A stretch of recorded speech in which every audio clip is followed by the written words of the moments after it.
자, 세 번째 썰 한번 가보도록 할게요. 우리 표리부동님이 아까 질문하신 건데, 요거 한번 이야기해보도록 하겠습니다. 앞으로 우리나라 복지가 어떻게 될까? 사실 아까 내가 첫 번째 썰로 복지 얘기를 했었죠. 우리나라 복지가, 좋은 편이 아닌데, 그러니까, 나쁘다고 볼 수는 없지만, 그렇다고 복지 하나만 바라보고 살 수는 없다고 말씀드렸습니다. 근데 어떤 분이 복지가 좋다고 해가지고, 결국 그분은 뭐 사라졌지만, 왜 이 질문을 물어봤냐? 이 질문자분이 저 표리부동님. 네. 저분이 여자분인데 이번에 사회복지 공무원을 준비하세요. 네, 질문자분이 네, 사회복지 공무원. 네, 제가 봤을 땐 거의 합격하실 것 같아요. 중인데 아무래도 복지 공무원이기 때문에 복지에 관심이 많은 건 사실이에요. 왜냐하면 저분이 맡아서 해야 되는 이 자체가 복지 분야이기 때문에. 네. 관심이 당연히 많아야죠. 내가 일을 하는 거니까. 왜냐하면 사회복지 공무원 자체가 복지를 우선시 받아야 되는 사람들을 상대하다 보니까 우리가 말하는 복지를 우선적으로 받아야 되는 사람은 힘이 없거나 경제적으로 부족한 사람. 한계가 있을 것 같아 금제 테크를 눈여겨보고 있습니다. 금제 테크 어떻나요? 제가 알아보니까 제가 취직하고 나서 만기 근무 기준 세후 200버는데 매달 순금 1g 30만원 언저리씩 모으면 될 것 같은데. 고맙습니다. 와이마신도끼님. 요 끝나고 얘기할게요. 사회복지 공무원. 좋은 직업이에요. 공무원이니까. 근데, 뭐, 페리부동님도 들으셨겠지만, 사회복지 공무원이 사실 좀, 굉장히 좀 많은 정신적인 스트레스를 감당해야 되는, 직군 중에 하나입니다. 엄밀히 말씀드리면 퇴사율도 좀 높습니다. 다른 직렬에 비해서. 예. 이건 뭐 익히 들었을 거예요. 페리부동님이. 그리고 사실 사회복지 공무원이 제가 전에도 얘기했지만 여초사입니다. 여초. 들어가보면 아마 남자는 거의 없을 거예요. 원래 사회복지 자체가 여초입니다. 예. 보통 이제 공무원 여초 직렬이 3대장이 있거든요. 일행, 교행, 사복. 예. 여자분들이 보통 구급공무원 준비한다고 하면 요 3개입니다. 여경도 있긴 하지만 제가 볼 때 여경은 앞으로 적어질 것 같아요. 요거 한번 얘기해 볼게요. 다음 시간에 여경 수험생 적어질 수밖에 없네요. 요거 한번 얘기해 보겠습니다. 네.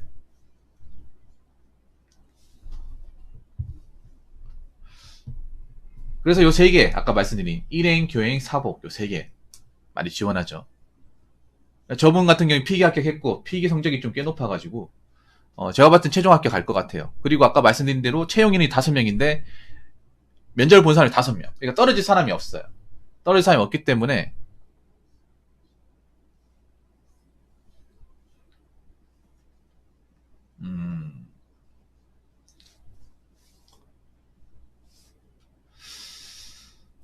떨어질 사람이 없기 때문에 제가 봤을 때는 뭐 최종까지 가가지고 일을 하실 것 같습니다. 근데 이 일이 절대 쉽지가 않아요. 네, 쉽지가 않은데 복지가 어떻게 될까? 일단 우리나라 복지가 약자들한테는 크게 나쁘지 않아요. 생각 이상으로. 표리부님도 아시겠지만 일반 사람들은 복지 사실 혜택 못 받아요. 먹고 살만한 사람. 근데 먹고 살만하지 않은 사람들은 복지가 그렇게 나쁜 편 아니에요. 뉴스에서 자꾸 이렇게 안 좋게 비춰지다 보니까 수원 세무녀 사건도 그렇고 서울에 예전에 그 세무녀 사건도 있었잖아요. 그런 사건 보다 보니 사람들이 야 복지 너무 안 좋다 이렇게 생각하는데 표리부동이 일을 해봐서 알지만 그렇게까지 나쁘진 않아요. 근데 이 복지라는 게 완전히 100% 정면 커버되는 게 아니에요. 이 사각지대에 빠져나가는 게 있단 말이야. 사회적인 시스템이라는 게 여러분 아셔야 되는 게 아무리 인간이 아무리 제도적으로 잘 정비를 해도 소수점 단위로 빠져나가는 거 어떻게 못해요, 이게. 예외적인 사회는 분명히 존재하거든요, 전 세계적으로. 그래서 여러분들 아셔야 되는 게 이번에 그런 사건 났다고 우리나라 복지가 뭐 구멍이 났다, 문제가 있다 이게 아니라 복지를 아무리 시스템을 잘 만들어도 이렇게 제도적으로 뭔가 사각지대에 있다거나 빠져나가는 게 있는 건 어떻게 이게 안 돼요, 이거는. 제도를 못 만들어서 그런 게 아니란 말이야. 이 부분을 좀 착안해 주시면 고맙겠습니다. 왜냐하면 그런 사건이 일어날 때마다 항상 댓글로 뭐가 나오냐면 우리나라 복지 안 좋다, 우리나라 복지 쓰레기다, 나라에 있는 사람들 뭐 하는 거야 이런 거 나오거든요. 그럼 틀린 말은 아닌데 왜냐면 표리부동님은 사회복지사 일을 해봤기 때문에 약자분들, 솔직히 먹고 살만한 분들 만날 일이 없습니다. 대부분 사회복지사 분들이 만나는 분들은 기초생활수급자, 그리고 결손가정, 예, 그리고 장애가족, 예, 그리고 뭐 정신적으로 좀 뭔가 이제 부족한 뭐 지적장애, 지체장애, 그리고 뭐 조현병, 그리고 알코올 중독자. 보통 조현병이나 알코올 중독자는 정신보건 사회복지사 이분들이 막죠. 여러분 사회복지사도 똑같은 사회복지사가 있는 게 아니라 두 가지가 있어요. 업무 분장에 따라서 일반 사회복지사가 있고 정신보건 사회복지사가 있어요. 정신보건 사회복지사는 아까 제가 말씀드린 대로 정신착란, 조현병, 그리고 알코올 중독. 예. 요쪽 게 더 많은. 그래서 정신보건이 좀 상대적으로 더 힘들어요. 예. 물론 일반 사회복지사 힘들겠지만, 예. 아무튼 자 이제 본론으로 가보겠습니다. 제가 잡설이 길었네요. 우리나라 복지가 어떻게 될까? 일단 첫 번째는 복지를 필요로 하는 사람들 점점 많아질 거예요.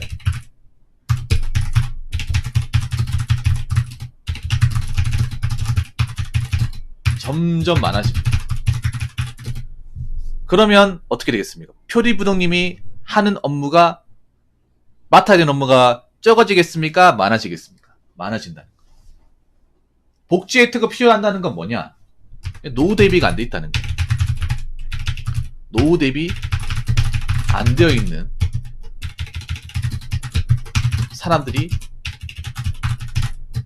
점점 증가한다는 거죠.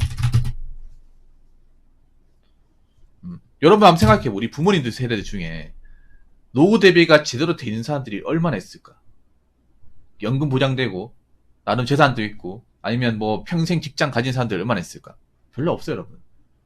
아까 내가 첫 번째 썰에서 얘기했지만 우리나라는 노인 빈곤율이 OECD 최고입니다. 따라잡을 나라가 없어요. 예. 그만큼 노인분들 중에 제대로 된 의식주 해결이 안 되는 사람들이 많다면 의식주 해결이 안 되면 어떻게 되겠습니까? 복지 혜택을 필요로 합니까? 필요로 하지 않습니까? 당연히 필요로 해야 돼요. 그러면 누가 나서야 됩니까?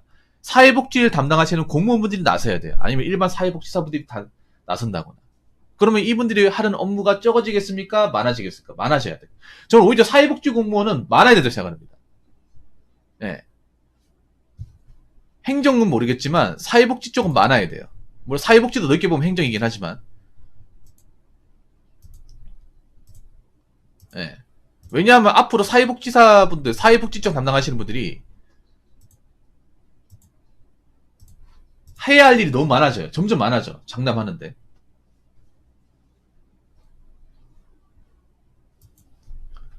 네. 그리고 아셔야 될 게 뭐 지금 국민연금 다 받는다고 하죠. 국민연금만으로 의식주 해결 안 됩니다. 안 돼요. 네. 왜 공무원 연금 받는 분들도 있잖아요. 만약에 뭐 혼자 살고 뭐 돈 나올 거 없으면 모르겠는데 그 밑에 뭐 왜 자녀들 출가 안 했고 모아놓은 돈 없고 뭐 자기도 병원 가잖아. 그러면 그 돈도 빠듯해요, 여러분. 현실적으로.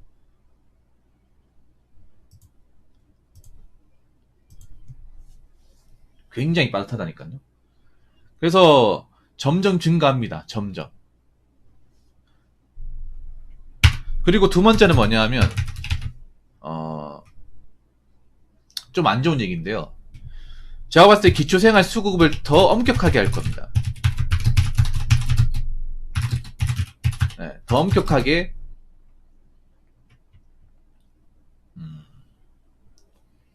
네, 다룰 것이에요. 네, 왜냐하면 기초생활 수급을 이거를 복지 혜택이 필요한 사람들이 많아진다는 거는 네, 많아진다는 것은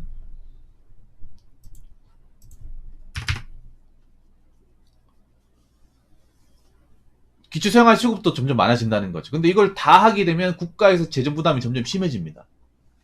점점 심해지죠.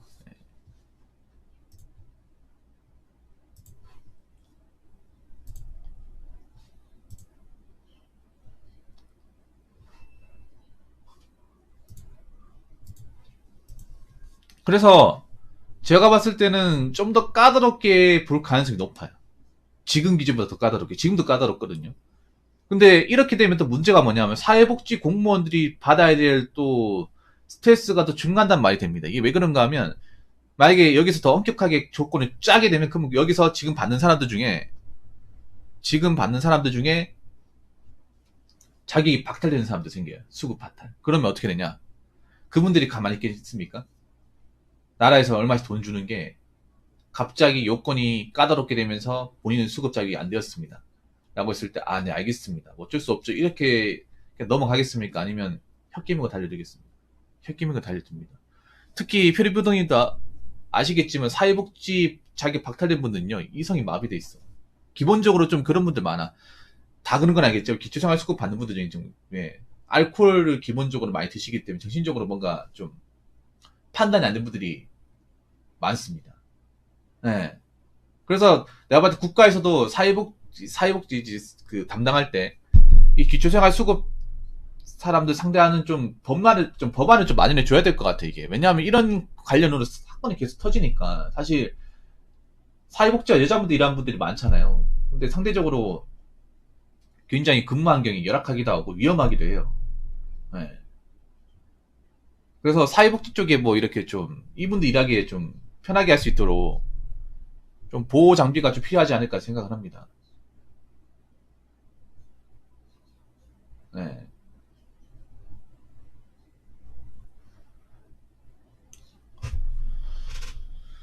그리고 세 번째는 뭐냐 하면 그런 거죠.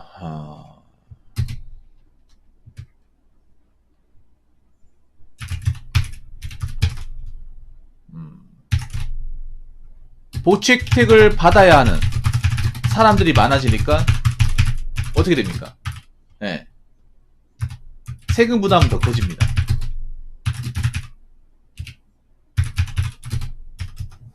더 커져요. 이건 다 여러분도 아는 사실이에요. 1번, 2번, 3번 다 나왔던 거예요, 여러분. 네.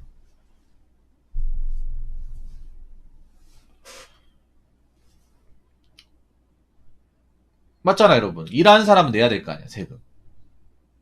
사실 여기에 대해서 불만 가진 사람도 많겠죠. 사실 좀 안타까운 게 그런 거예요. 지금 10대 분들, 지금 중학생, 고등학생 분들, 이 친구들이 이제 나중에 뭐 수능 보고 대학교 들어가서 남자 같은 군대 갔다 와서 하면 한 26, 7, 한 10년 지나죠. 그러면 한 10년 상간의 노인 인구, 사회 취약계층 엄청 많이 늘어나는 거죠. 그럼 그 친구들은 내가 봤을 때는 우리보다 세금 더 많이 낼 거예요. 장단컨대. 약간 많이 내는 게 아닐 수도 있어요. 그래서 그런 친구들은 또 나오게 되면 사회 불만 엄청 많이 가지겠죠.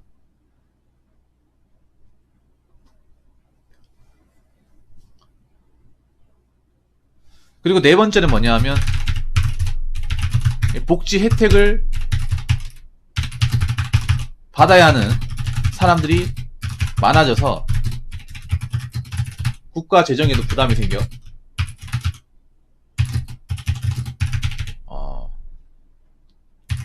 연금이나 뭐 기타 수령액이 지금보다는 감소할 가능성이 있다는 거죠.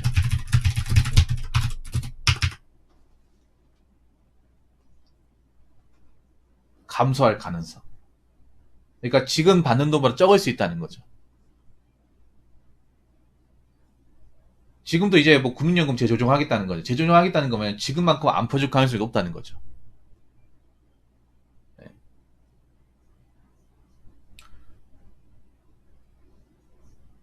그러니까 지금만큼 못 받는다고 생각하시면 좋을 것 같아요. 점점 가면 갈수록.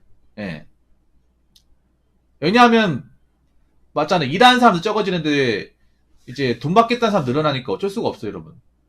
돈을 이거 나눠야 될 거 아니에요. 나라에서 줄 수 있는 돈은 한정되어 있고 받겠다는 사람 늘어나고. 복지라는 게 누구는 많이 주고 누구는 적게 주고 하면 되잖아. 균등하게 줘야 되잖아요. 그럼 엠빵 해야 되지 않습니까? 그러면 지금보다는 늘어나기보다는 줄어들 수밖에 없는 거예요. 그래서 그럴 가능성이 높습니다. 그래서 제가 봤을 때는 앞으로도 이 복지 계통에 의하시는 분들은 아마 굉장히 좀 많은 각오를 하셔야 되지 않을까라는 생각을 합니다. 네. 사실 제가 봤을 때는 나아질 것 같지는 않습니다. 네. 그래서 우리는 어떻게 산다? 우리는 지금부터 준비를 한다. 네, 지금부터 헛짓거리 안 하고 우리가 나이 들었을 때를 약간 시뮬레이션을 돌려보면서 준비를 할 수밖에 없습니다.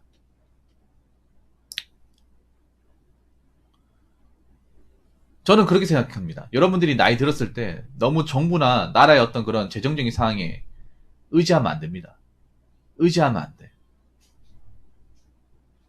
우리 스스로 해결해야 돼요. 우리 스스로. 각자 해결해야 돼. 각자. 각자 도생이 뭡니까? 누구의 도움 없이 내 스스로 생존을 해결하는 게 각자 도생입니다. 네. 지금부터 준비를 해야 돼요. 젊을 때 그냥 먹고 살 수 있다는 것만으로 그걸로 끝나는 게 아니에요. 먹고 사는 건 기본이고요. 그러니까 먹고 살면서 남는 것도 계속 이제 모아 나가야 됩니다. 앞으로 닥쳐올 이 경제 변화에 대해서 좀 우리가 좀 고심을 해야 되고 준비를 해야 됩니다. 아무튼 제가 얘기할 수 있는 건 여기까지입니다. 네. 죄송합니다. 복지에 대해서 좋은 얘기를 해야 되는데 아무리 생각해도 좋은 얘기가 안 떠올라요. 네, 좋은 얘기가 안 떠오릅니다. 그렇다고 뭐 여러분들 기분 나쁘라고 좋은 얘기를 억지로 할 수 없는 거잖아. 안 그래요? 오히려 억지로 하는 게 부작용이 납니다. 이게. 그래서 차라리 우리 미래의 가상현실을 어느 정도 생각해보고 답이 안 나오면 지금부터 준비해야 돼요. 네. 그냥 아무것도 안 하고 그냥 돈 다 쓰고 손가락만 빨고 있으면 안 됩니다. 절대로. 무슨 말인지 아시겠죠? 자, 이상으로 세 번째 썰 마치도록 하겠습니다.